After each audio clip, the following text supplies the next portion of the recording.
Tahukah kamu, kupu-kupu bisa merasakan rasa? Kupu-kupu memiliki alat indera yang sangat unik. Mereka tidak hanya dapat melihat warna yang indah, tetapi juga dapat merasakan rasa dengan kaki mereka. Ketika kupu-kupu hinggap pada sebuah bunga, mereka menggunakan kaki untuk merasakan nektar yang ada. Jika rasa nektar itu enak, mereka akan menghisapnya dan menikmati makanan lezat.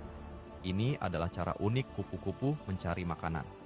Jadi, lain kali kamu melihat kupu-kupu, ingatlah bahwa mereka lebih dari sekadar penampil cantik.